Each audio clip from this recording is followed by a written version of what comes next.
remake of the brilliant Robert Wise film, but would be a reimagining of the 1957 genius Broadway musical, and that's where we started this. I just actually never thought this dream would ever really come true. I didn't think we'd get past the first 4 hurdles, which is the estates of Bernstein, Lawrence, Robbins, and the, at that time, very much relevant and alive Stephen Sondheim. And that was the biggest challenge, was getting the estates to trust us to take this, move this forward. Ms. Krieger, how hard was it to get the estates to sign off on? Because like you just said, like, you've got a number of people that have to sign off on this. You have a number of people that have to like check this box and be like, please, go ahead and move forward. Well, producing the movie was a hill to climb, but getting the estates to say yes was really a giant mountain to climb. They had a lot to protect, right? They had a legacy to protect, and all 4 of the estates really cared about what this movie meant to the world already, the first film, and what this film could mean to the world, and they were just going to give it to anybody. So they auditioned Steven Spielberg. They really did, right? They sat us down, and we had a couple of meetings with them in 2014, and we got the rights in 2015, I think. But we had to meet with them, and Steven gave them all his ideas and talked about his passion and his ideas for this version, and he went away and thought, we both went away and thought, they're not going to say yes to this. I was pretty sure we were not going to get permission. There were a couple of caveats that were very important to them, but one of the things that really, I think, one of the greatest entrees, and this is before I ever called this gentleman right here, I promised Tony Kushner before I asked Tony Kushner to adapt the original Broadway play, and when they said, well, if you can get Tony, that makes it a lot easier for us to say yes to you. So that was one of the best parts of that meeting.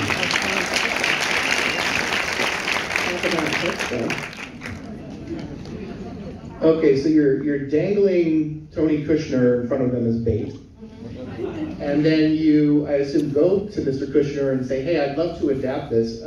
What's going through your head? So at what point are you thinking, how am I going to take on this? How do I adapt this? And how do I address some of the criticisms that have been leveled at this play, beloved as it is, over the years? I've said this before, my first thought was that Stephen had lost his mind, and I went home and I told my husband that he's really lost his mind. How do I get out of this? Because this seems like, it just felt like an impossibility. Not because of the mistakes that were made in the '61 film. We know what those were. Like Stephen, it's a masterpiece. The film and the musical is one of the greatest musicals ever written, one of the great works of art, I think, in the 20th century. And politically, a genuinely progressive, powerful, I think enormously impressive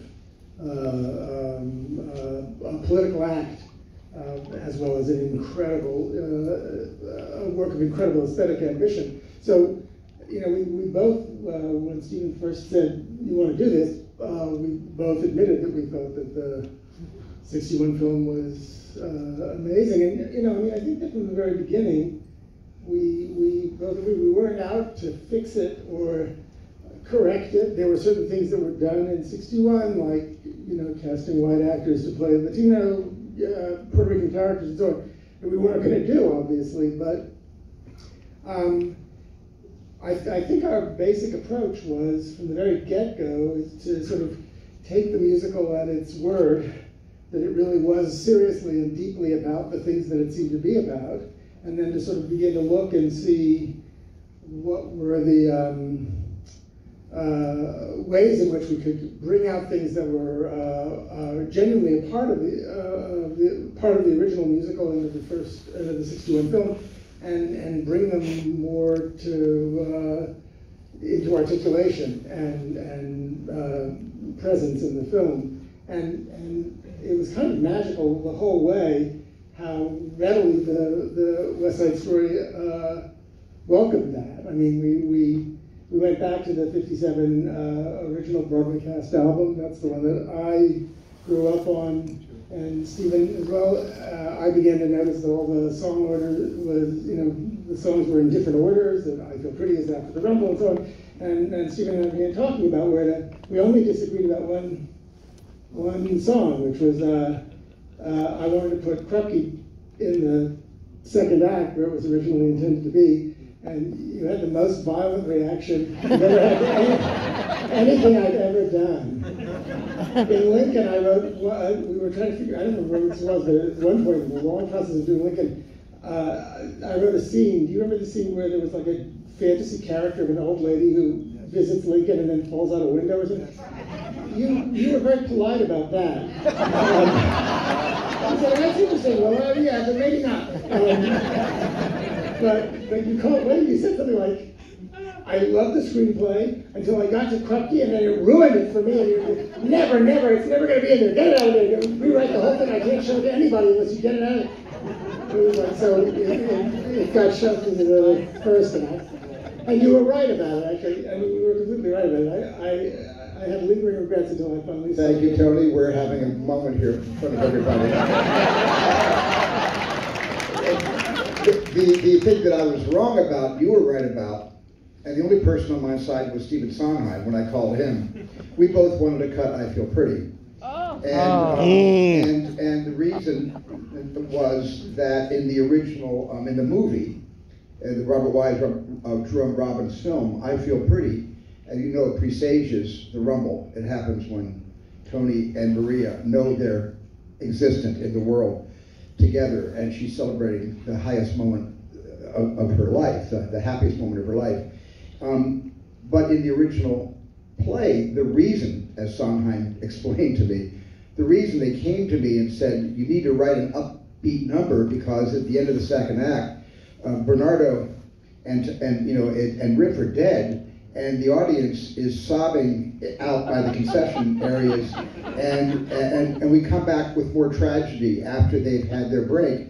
And he said, we need to pick them up again. So Sondheim, under protest, wrote I Feel Pretty with Lenny. Under protest, wrote with Lenny, and of course it changed everything. It brought the audience back on their feet. They got completely enveloped. Well, in our movie, it also follows the Rumble. And I didn't know, without that 20-minute or 15-minute interval, whether the audience could recover to even believe that she'd be having this moment. And then Tony explained to me, and I then explained to Stephen, and then he paused for a long time on the phone, that, this is the first time in our story where the entire audience is ahead of Maria's story. Mm-hmm. And the audience will feel very protective of her because we know what she's about to find out. So they went back in. Oh, my goodness. Yeah, I've seen the 61 version, and I've seen a number of productions of this, and this is one of the few times I've seen it where class, I think, really gets pushed to the forefront in a really extraordinary way. I mean, you guys aren't burying the lead here. They're essentially celebrating the victory in the first 10 minutes while standing on a pile of rubble. I mean, the battles, they're going to be fighting a battle for the next 2 hours. It's already been won. You feel like the city is like the third character that comes in here, and it's the one that's basically kind of literally leveling the playing field for them. Yeah, they're both fighting over something that only does not belong to them, but is being torn down just under their feet. And so they're basically fighting for ideas that we find ourselves witness to every single day and have been for many, many years. I think that what they wrote about in 1957 was more about what's happening in the first quarter of the 21st century than was happening in the mid-50s. They were looking into our world, and that's the other reason I wanted to tell this story again, because what they were talking about with gang warfare in the streets has really become the issue of our time, and it made West Side Story, sadly, since we got the rights in 2015, sadly 2016, you know what happened then, 2017, 18, 19, this story became more and more relevant, sadly became more and more relevant as we got deeper into the production. If I can just add really quickly, one thing, every time I watch, when Stephen first put the Jet song together, when we were filming it, I got a little nervous because I thought that some of the people, as the Jets are marching after they desecrated the flag, and they're marching out of San Juan Hill back into the Lincoln Square area, I thought that the people that they were walking past would be really frightened of them. But when you watch it, they're a little afraid or a little nervous. They can get their kids out of the way, but they're not terrified. And one of the things that I think is amazing about what Stephen did, I didn't realize he was doing it until I got to see the whole thing put together, is that they start, they think that they're the kings of the world, and then through the course of the song, very subtly they become smaller and smaller until the people they're leaving, people are sort of looking at them like they're an army of cockroaches, vacating the area, and then they climb up on the top of a pile of shit and scream, we're the Jets. And that was the Sharks and the Jets are not two sides of the same coin. They're not the Capitals and the Montagues. The minute they made the decision, this was going to be a white street gang and Puerto Ricans, they had a horse in the race. These were people who were anti-racist, and so the Sharks have a very different story. And then in our film, there's sort of a neighborhood protection group that's being called into being because of the attacks of the Jets. And I think that opening, it just so brilliantly, sets the whole dynamic up. So I'm glad you cleaned it up. Yeah. Where's Miss DeBose? All right, here we go. So good. I told you I was going to wait to start gushing until I got on stage, and I'm on stage now. I can't emphasize how wonderful it was to watch you put your stamp on such an iconic theatrical role. I want to hear about the process of kind of finding Anita, but I also want to hear about having to act against someone who's played Anita before and was the first of probably several people to win an Oscar for it. Thank you. And also my favorite thing that happens at these things is when we mention what you just talked about, that I was acting with Rita Moreno, and the audience traditionally goes, It's just sort of like, yes, and now it's out of the way, and here we go. I wasn't really looking for Anita. She found me. Like Cindy Tolan has talked about having to ask me 4 different times to come in and audition. And I thinking back on it now, I'm not really sure why I was so hesitant. I mean, there are the factual reasons for why I would have been hesitant about going in. Traditionally, Latinas are not portrayed in my physical manifestation. Afro-Latinas are not like a part of the main event. If we're there, it's very, very sidekickish. And that's certainly not what Anita is. You hear names like Steven Spielberg and Tony Kushner, and you're like, well, they're gonna hire names. And I am a lovely lady from the theater, and I don't have 500,000 followers. So that's not going my way. But it was never, I was never hesitant for like lack of skill set. I actually know how to do this. This is what I was trained to do. But I was very fearful. I was fearful of not being accepted. And the personal level of all of this for me is that West Side Story is the thing that brought me closer to my heritage.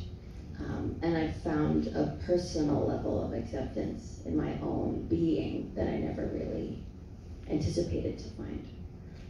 As an artist, thank you, Maui. As an artist, when I finally read Tony's brilliant adaptation of Uncle Marquette, this character just like jumped out at me, and she sat right on my chest. And I didn't have to really think, I just knew her. And what was so great about the process was I never felt like I was being pushed in any direction. This guy happens to be a very good actress-director, and you are. And but I kid you not, the first day we walked into rehearsal and you sat me down, you were like, okay, So I'm going to need you to trust me. And I believe I said, I have trust issues. And you said, well, get over it. Wow. But that was the great thing about the process, was he empowered me to do what I do best. And he made the space for me to follow my instincts.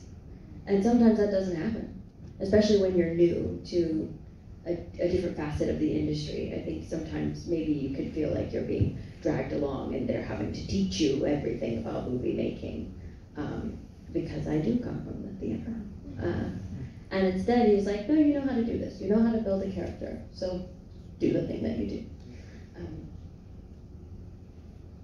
Now, working with Ms. Moreno, I was like, you asked a big question, so let me answer all the facets of it. I wouldn't have been able to play Anita if I had set out to just regurgitate what she had already done. If there's one thing I know, it's, you know, iconic characters and performances, they cannot be duplicated or recycled. And if that's what you're setting out to do, if that's your intention, there's no point, so sit down. So I knew going into it that I had to be my own Anita. And I had no choice but to be my own Anita. Why? Because I am Afro-Latina, and that's a very different lived experience than being more of a white presenting Latina. We just walk through the world differently. I'm a black woman. And I believe I said in one of our first meetings, I was like, if you don't want to reflect that, then I don't know that you should hire me, because it's unavoidable. It's what I look like on screen. And in 1957, that has different implications. But acting with her,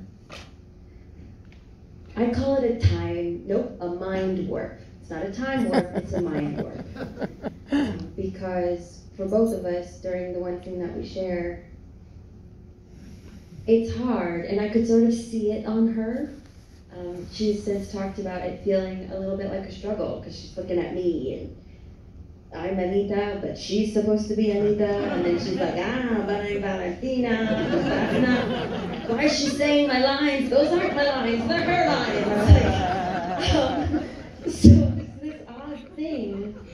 So the only way I could find my way through any of it was to just focus on the fact that I'm not Ariana, I'm playing Anita, talking to Valentina. I'm not Ariana talking to Rita Moreno, a woman who made it possible for me to even have a career. You know, if not for Rita Moreno, many of us in this industry wouldn't have opportunity. You know, she opened many, many doors. Yep. Yeah, it's true. That's where we are. So I had to decide very quickly that any pressure that came along with, you know, the powers of comparison had to be put aside. So I chose to look at it as, well, what did Rita Moreno give me? She showed me possibility. I was enamored with the woman in the purple dress when I was growing up. So the gift of Paul Tazewell is that he made me the woman in the yellow dress with the red skirt. And so now, young women who watch our movie can see themselves in my Anita and know that they have possibility. And that's really the only reason you set out to do something like this, you know? And that's what I have to say about that. Yeah.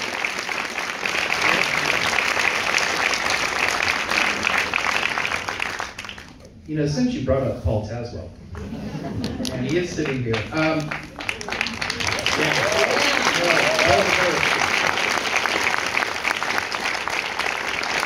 I've got sort of a joint question for you and Ms. D'Angelo, because the look of this film is absolutely incredible, and you guys, between the costumes and the look and design of it, I mean, you've got this kind of juvenile delinquent chic in the costumes. You've got this kind of Gotham naturalism and realism that you're putting in there, mixed with this kind of, you know, theatricality and stuff. This uptown culture that's sort of in this period of transition. I mean, such a rich tapestry of stuff to work with. Can you guys talk about the sort of collective and respective discussions you guys had about crafting the look of this movie? Well, when Stephen approached me, and I mean, I had a lot of musicals under my belt, but to be approached by Steven Spielberg to do the reimagining of West Side Story was it was so completely outside of what my reality was. I just, I didn't see it coming. And then I stepped up to it. I was like, I have done this. This is a part of me. This musical has been in my life since the beginning of being interested in musical theater. And I love musicals. I love the expression of musicals, and I love clothing in musicals. That's just, that is a language that I've grown to speak very well. Some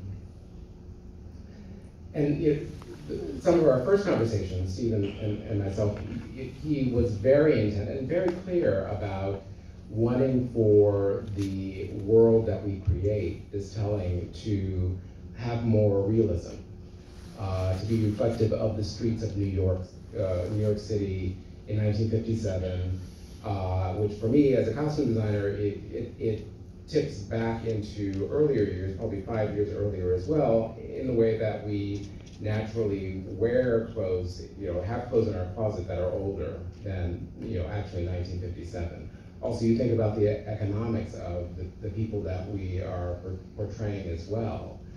So all of this stuff is in my head when I'm creating what the look of a musical will be, or what the look of West Side Story was going to be. There were two requests that Stephen made of me of the design, which was a red shirt on Bernardo for the prologue, and the white dress with the red belt for Maria at the dance, for the dance of the gym. And beyond that, it was about conversation and looking at images and trust.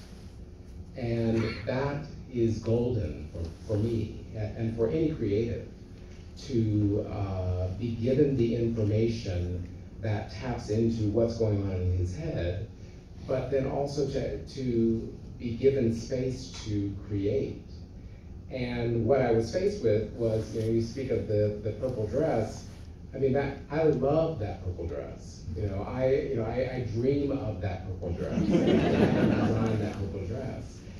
And as in the process, I had to set that aside. I had to set all of the originals aside so that I could do the work that was at hand, and really, embrace and design from the gut and have it touch my heart, and trust that what works for me and what makes me teary or excited or will in the end work for you as well. And definitely because of the environment that was created by Stephen, by Tony, by all of the amazing creatives on the team daily, the amazing cast, I was able to do my work because there was just a lift. There was support. There was the drive and intent to just one goal, which was to make a beautiful film.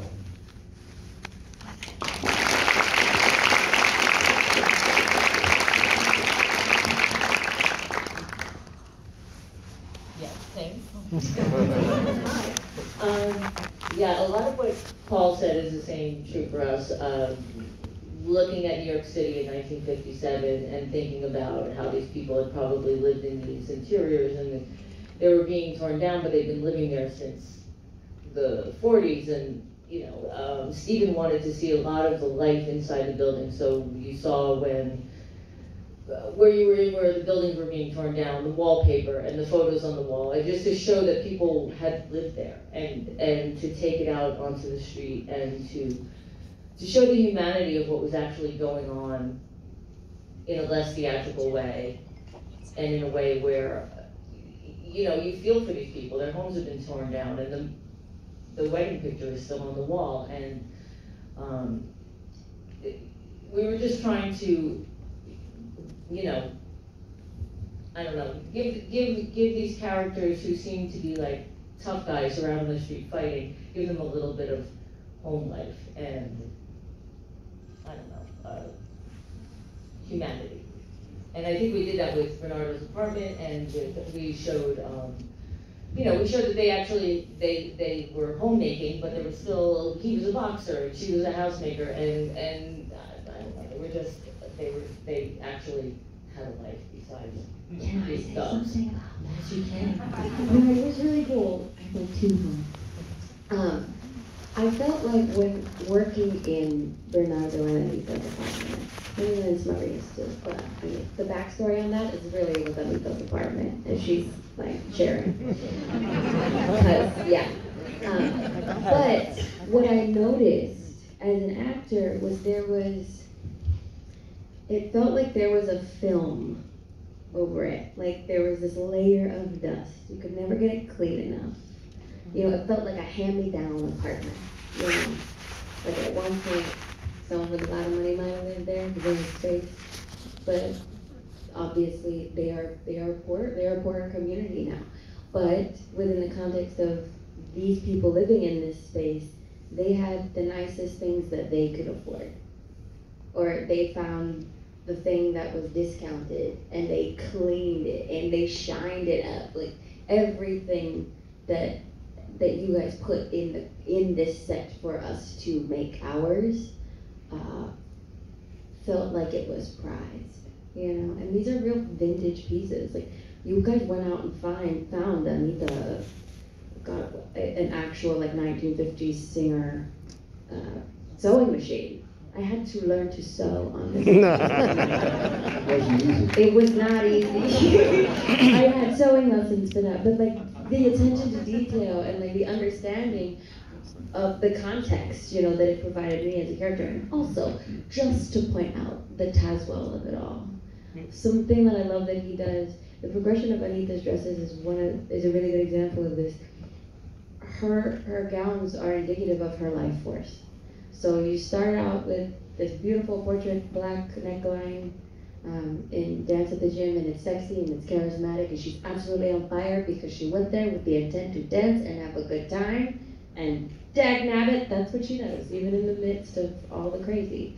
And then the yellow dress, again, life force, joy, finding the joy in her community. And then he gets that purple moment, and it's this beautiful crochet detailing, and it's fragile, very much like her psyche comes to be. And that's the garment that gets ripped. I was like, that's storytelling. Congrats to you guys. You guys are really doing your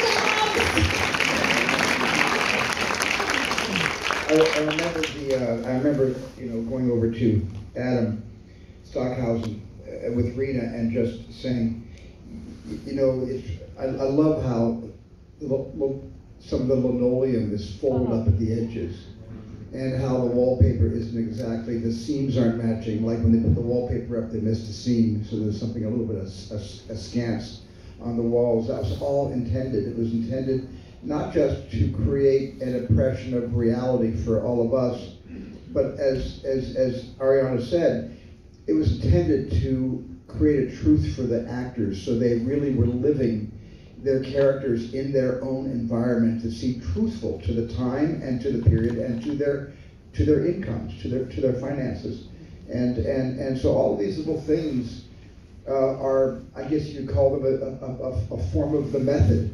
That the method isn't just Stanislavski and Klurman and Lee Strasberg. It's also carries over to production design. It carries over to costume design. It carries over to sound mixing. The incredible job that Todd did with the sound on this.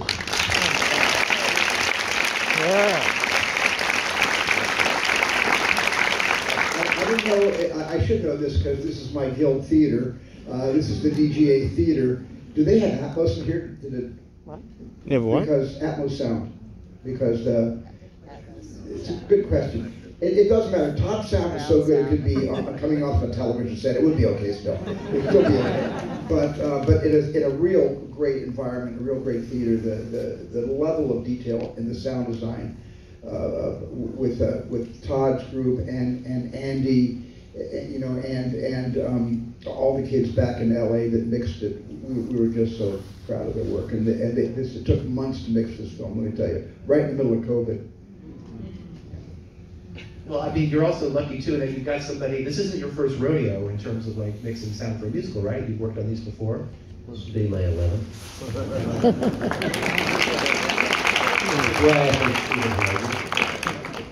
So what were the specific challenges that you faced trying to sound mix this musical in particular? The sheer size of it was one of the things. I mean, from the first moment that Stephen asked me to do a film, I think anybody remembers when Stephen asked you to do a film. So all of us have our memory of it all. But my real moment came when I read Tony's script. For me, Tony's script, which was about that thick, and there were 22 people singing, dancing, talking, fighting, you know, in these 12-page scenes. And I had my sound equipment that I had done all my other films with, and I realized that there was no way that I was going to be able to do this. So to quote a famous Spielbergian quote, I'm going to need a bigger boat.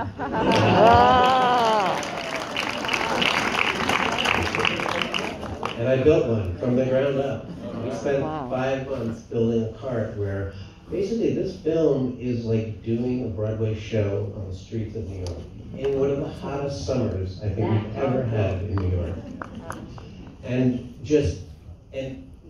having a wonderful acting group to work with when you're doing that, because we would wire everybody for every single thing. And then to capture all the sounds and all the moments of New York City at that time period, that's one of the other things about my job that I really love, is trying to really create that tapestry. So for sound, I look at it as like art, where the recorder is the canvas and the sounds are the paint. And every time I would see a car go by, we would plant the microphone over for a car. And if kids were playing over here, we'd put a microphone over there. But the real challenge of the film, and I think since really the beginning of the 90s, pretty much most musicals were all done to lip sync. Everybody pretty much accepted the fact that people, you know, were singing back on the stage, and they were going to be playing it back, and they were going to lip sync to it on the set. But that's all changed since the 90s. Today it's all about reality, and this film is 1000% about reality. So we went into it from the very beginning, from a very early stage of pre-production, where I would be matching microphones to 60 different actors so that I would know which one would sound the best, and we would carry those microphones through from the beginning of pre-production, through the pre-vocal records, through production, and then all the way into post-production. And whether we were doing it live, and Stephen would love to do scenes live, and then we would do playback, and we'd go live and playback. So there was an amazing energy, because you'd start off with a scene doing it to playback, and they would be lip syncing to it, and then once everybody had it down and Stephen felt that it was good, we'd be like, okay, let's do this live. And at that point, everybody would get little earpieces in, our microphones would be set, and we would have this down to like a 2-minute transition, so that we could jump in and capture that entire scene live. And then back in post now, since we've matched up all these microphones and made it all even throughout, Andy Nelson, who did an amazing job as a recording mixer, he put all of this together, and it's very difficult to tell, you know, when they're singing and when they're not singing. And I think that that's the true test, the achievement of a great musical sound. And then the orchestra on top of that, I mean, just, you know, fills this film. Gustavo Dudamel. That's the best, the best. I love him. He pulled an orchestra, he and Johnny Williams, I've never seen anything like it. They pull tremendous musical empathy from the players, and I've never heard a recording of West Side Story the way we heard it at Manhattan Center, right here in New York, where we recorded the whole score with the New York Philharmonic, Leonard Bernstein's orchestra. Yeah. We had to use the New York Phil because that was Lenny's orchestra. We wanted to use the New York Phil. But I just wanted to be able to say the songs that were done live. A Boy Like That is live. There's no playback on A Boy Like That. That's live. Every song. Tony and Maria, One Hand, One Heart, live. Every single shot. La Borcania, live. At least I'd say 65 to 70% of Tonight on the balcony, on the fire escapes, live. Wow. And then Rita Moreno somewhere, 100% live and with a cold. Under the cold. Todd made all that work. He made all that work because my big fear, especially working in large spaces, like the air shaft, of where tonight's done with the fire escapes. That's a large air shaft. That's a large space, and you don't want to get the ambience of the space into the microphones. You don't want to be able to hear, the outdoors. You want it to sound personal and intimate, and close to the heart. And the way he mic'd them, and the way he double mic'd them, and the way he designed these microphones allowed us to do something that they couldn't do 10 years ago, right? Yeah, absolutely. Thank you. So one of the other things that we would do also is the scenes that we knew we were doing to playback. For instance, the big dance scene in the gymnasium. That's a big giant dance scene. That's, you capture live moments of it. But what happens is when you do those scenes, you're playing them back on speakers. So there's really no usable sound. There's no footsteps. There's none of the chants, none of the little vocalizations that the actors were doing during the scene that you can use because there's speaker sound over the entire thing. So after we finished filming the entire scene, we gave all the actors headphones and earpieces, and we had them do the entire scene all over again without vocals, just whatever sounds that they actually made at that time. And then we had multiple mics planted all over. So what you're in essence doing is you're capturing an in-sync Foley track so that now you can add that in underneath the pre-recorded vocals, and it really gives you that real life, real sound, real energy, because it's happening right at that moment. It just adds that kind of life to a film. And again, with the goal of this film being 100% real, that was a key component, and Stephen would let us do that. It would be a fight at the end of the day. It would be like, we have to go, and it's like, Stephen, you want this. Well, it's the film that wins, so that's, the fights are all worth it. Yes.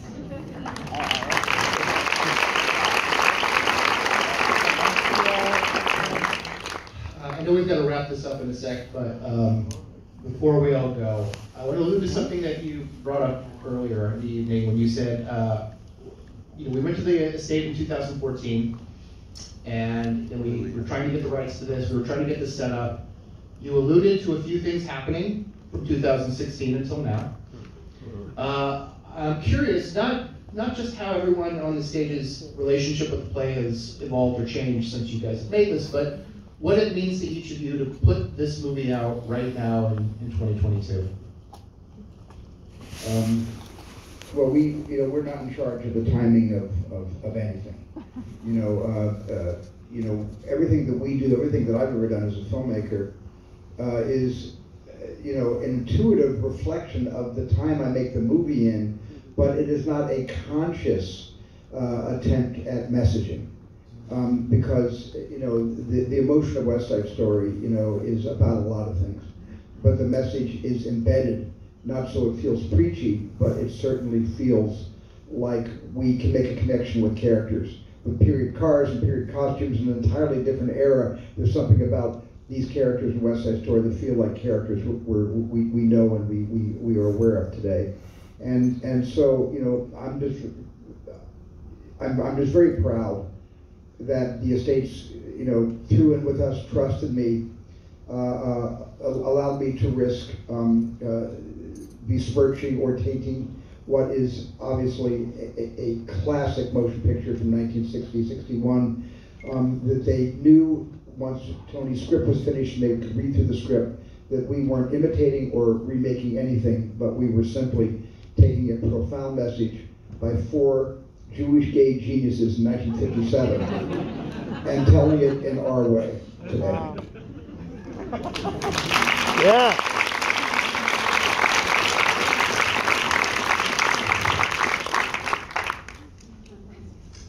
That's a tough statement to follow, anybody? It is a real tough statement to follow. I don't have much to add to that, but I just think, number one, really quickly, thank you all for coming and for staying and listening to everything you have to say. We really appreciate it. And I think at the end of the day, I know when I signed on for this film, the reality was there's an entire generation of folks who didn't know what West Side Story was. Had no idea what source material was. By the way, Romeo and Juliet, if you didn't know Shakespeare.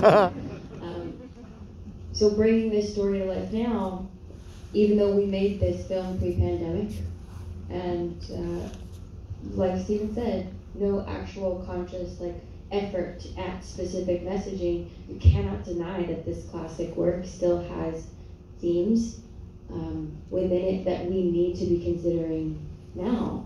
That's the point of art, right? Is to make us consider how we walk through the world, no matter when the film is set. You know, you're watching beautiful people of color be marginalized. You're watching, people be vilified for holding a specific belief.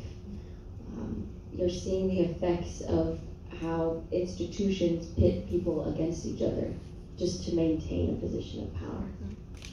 Things that are happening in our world. So I think while no one who helped make this film probably knew it would be as timely, it's oddly appropriate that we consider its themes. And I'm really glad that we can come together and have these conversations now. That's been one of the gifts of this whole thing, is being able to talk about it and consider what you're actually watching, whether it be Juanita or Bernardo or Rick or Maria or Tony. All of their journeys are valid and deserve equal consideration. That's what it's about.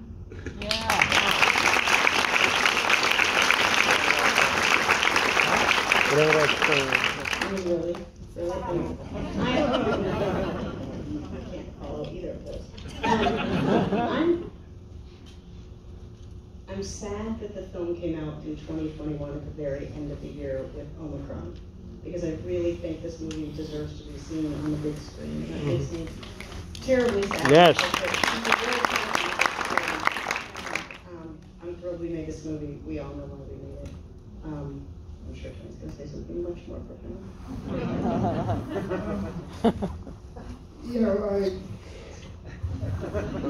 I think that I'm hugely proud of this, of having been a part of this film. It's silly to say you're proud of Steven Spielberg, but this is when we first started working on it, in the first few days at the set, we suddenly all realized, when we actually the camera started rolling, we had 2 months of rehearsals, but they were really dance rehearsals mostly, and we got to know each other, and some nice things happened. But then it started, and we all suddenly thought, oh my God, the director's never made a movie musical before, and he's doing West Side Story. and then I think the first thing we did was the dance under the bleachers, just under the bleachers, Tony and Maria meeting, and then cool was the next thing. So the learning curve was incredibly steep. And Steven figured it out in 3.5 seconds, because as many people pointed out, his movies are driven by a certain kind of musicality, both oral and also visual musicality, so it's kind of perfect that this would happen. But I think it's one of the, I would absolutely think that the director, my husband said, when he saw it, he said, I've always wondered what it would be like if really one of the greatest film directors directed a musical. What would that look like? And now we know.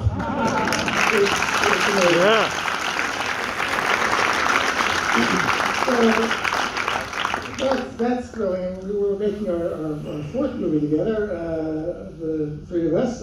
Christy said when we were watching Steven working on The Fabelmans this summer in LA, and I was thinking, God, he's doing some unbelievable thing. And I said, this is an amazing shot. And you said, I think that West Side Story sort of broken something open for you. And it's, so that's exciting. Ariana mentioned Romeo and Juliet. These are such terrible times. The line that keeps going through my head in Romeo and Juliet is, the sun for shame will not show its head. This is one of the greatest love stories, this musical. Tonight is the most insanely beautiful love song, and it has all these songs of yearning, Somewhere being the greatest of them all. But inside the yearning, if we were there, if we were in paradise, we wouldn't have yearning. Nobody would sing Somewhere Over the Rainbow or Somewhere, because we're here. So it's hopeful, but it also indicates a great lack in the world, and a pain and a need in the world that generates this kind of yearning. And I think that's always been part of West Side Story, part of its power, and it comes right out of Romeo and Juliet, is that it's taking the most beautiful thing in the world, love between human beings, and romantic love, which generates more life, and it sets it in, a moment of civic and civil disintegration, and you're asked to look at both of these things. But for me, in terms of relevance, the heartbreak of this movie, watching it, and is that it was relevant in 57 and it's still relevant, that we really will destroy ourselves over nothing, over a pile of dirt, dust, these absolutely insane hatreds. The American democratic experiment is in terrible danger right now because a group of demented people don't want to share the vast wealth of this country with their fellow Americans and share power. And it's horrifying, and I don't know. I mean, every time I see the movie, I cry a lot. And I think that's, there's a mourning process in it too, which isn't exactly an advertisement for go to the movies and have a good time. But I think that there's a very it's the autumn line, sing of human unsuccess in a rapture of distress, and I think that's what we did, and I'm very, very proud.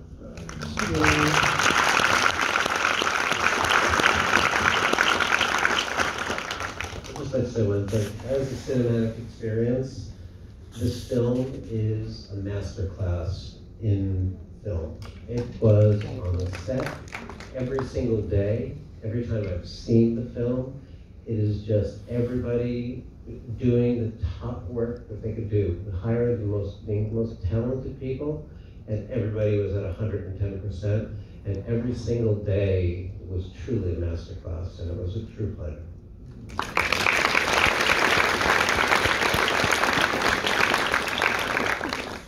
I think for me, there are many different levels, why this film was so meaningful. On the stage, with Tony and with Ariana, we've done a number of productions together, theater productions together. So I have history, and then to meet these other brilliant people to invite into my life as well has made it, this experience so very meaningful. I mean, I had the great fortune of designing Hamilton on Broadway. That had been the pinnacle, but West Side Story is, it's blown the roof off, and it's because of the people that are on this stage. Wow. Yeah. Well, I'm going to quote Todd. After we saw the film for the first time, it was over, and he looked at me and he goes, "Wow, that was a movie." And that was exactly the sentiment of everybody. It was like, oh my God, this is like a real good, old-fashioned Hollywood, amazing film that everybody should see in the big screen. And I couldn't have been happier with it. And everything they said. Yeah.